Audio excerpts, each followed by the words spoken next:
Everyone online is telling you the same thing right now. Degrees are dead, university is a scam. Drop out, learn a skill, start a business, and laugh at the people wasting 4 years and a fortune on a piece of paper. And here's the uncomfortable thing. A lot of that is actually true. The data backs it up. Let me show you. So here's what should confuse you. In a few months, I'm going to university for a degree myself. One of the best business schools in Europe at the moment. Years of my life and a serious amount of money. And I thought about this more than almost all other decisions I've ever made. So this video is me being completely honest with you. Why the degrees are worthless people are right, with the actual European numbers, not vibes. Why they're also dangerously wrong, and who a degree is genuinely for in 2026 versus who's about to waste 3 to 4 years of their lives. Because the truth is, both the you must go to university crowd and the drop out and hustle crowd are lying to you. And the real answer is more uncomfortable than either. So without any further ado, let's get into it. Let me steelman the degrees are dead argument properly, because it deserves it. This isn't cope.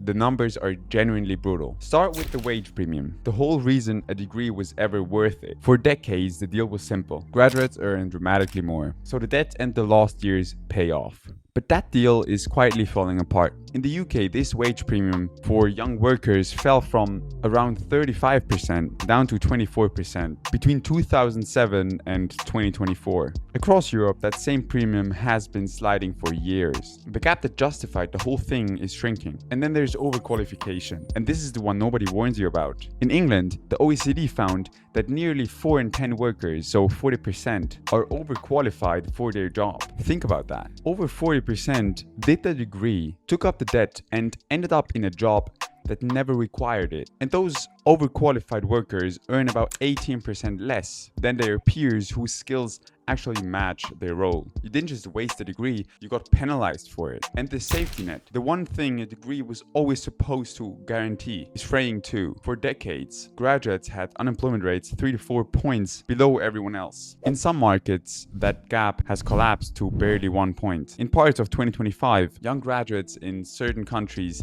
hit higher unemployment than people their age who never went at all. And here's the thing that makes it worse than just bad value. Employers are openly saying recent graduates can't do basic things. Write a clear email, manage a project, show up reliably. University expanded like crazy. More students, more courses, more debt, while quietly disconnecting from what the job market actually needs. So no, this isn't a boomer take or an excuse. If you're sitting there thinking the degree isn't the guarantee it used to be, you're absolutely right. The critics have a case. I'm not going to insult you by pretending they don't. But here's where they lose me. The critics are also wrong, because there's a sleight of hand happening in every dropout video. And once you see it, you can't unsee it. They show you the falling wage premium, the overqualified baristas, the debt, and they let you conclude, therefore degrees don't work. But look at the actual employment data, because it tells a completely different story. In 2025, the employment rate for recent graduates across the EU was 83%. For those specifically with a university level education, it was 87%, nearly 10 points higher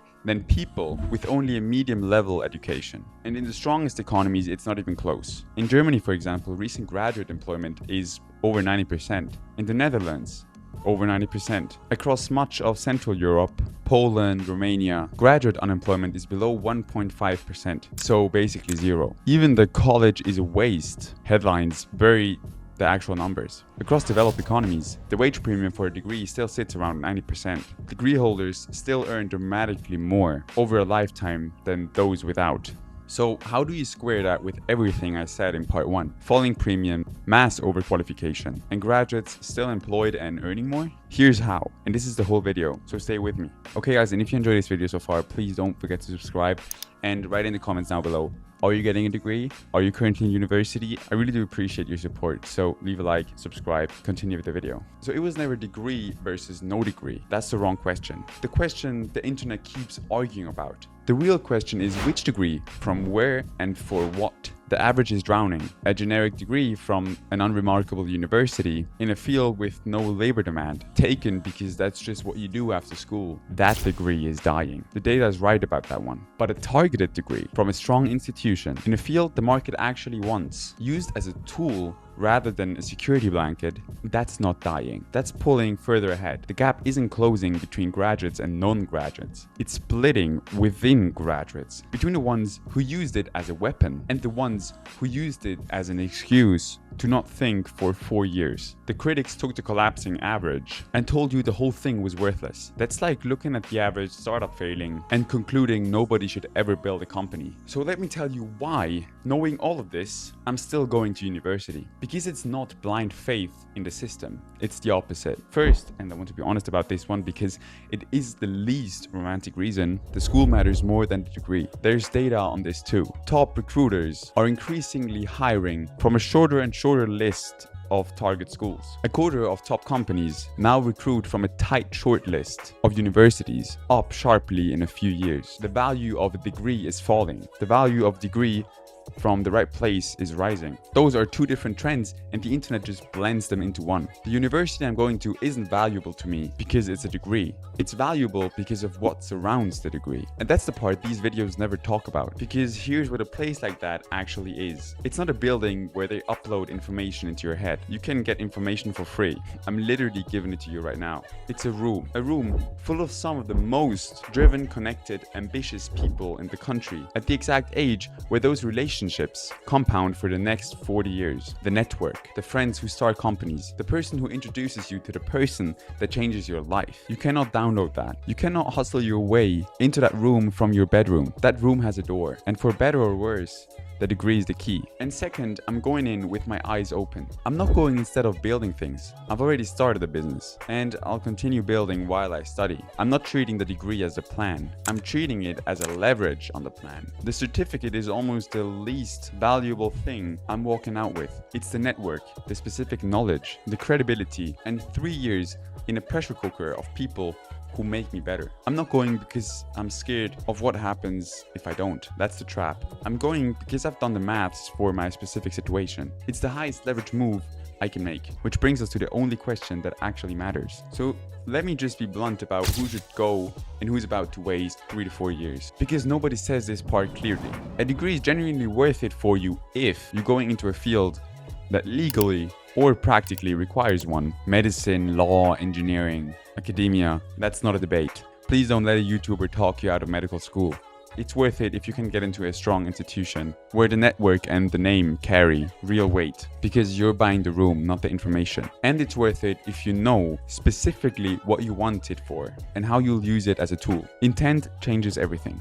And here's who should genuinely think twice. If you're going purely because you don't know what else to do, if it's the default, the thing that delays the decision, that's the most expensive way to procrastinate ever invented. 4 years and a fortune to avoid a hard question. If you want to build something, a business, a creative career, a trade, where the market rewards proof of work over credentials, and you'd be going into a generic program at an average school with no plan, the numbers say you're the person the critics are actually right about. You're buying overqualification and debt. Notice what the real filter is. It was never your intelligence or your ambition. It's intent. The exact same degree from the exact same university is a brilliant decision for one person and a tragic waste for the person sitting next to them. The paper is identical. The intent is everything. The internet can't tell you which one you are. Only you can. And most people never actually sit down and ask. So let me land this honestly. The degrees are a scam. Crowds are right about the average, and they're dangerous because of it. They took a real trend, the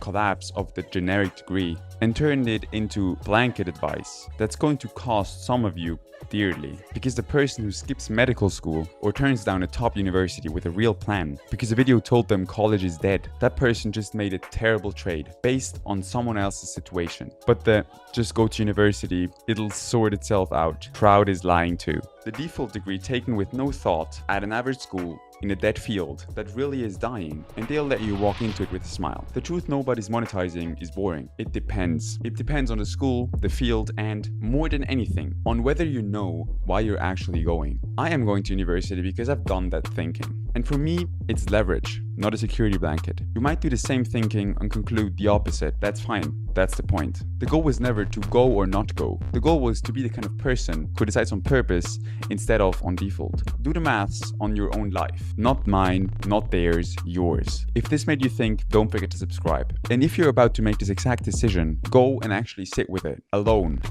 I don't know, for an hour, 30 minutes, whatever. And that's all your homework for today. See you in the next one, guys. Thanks for watching.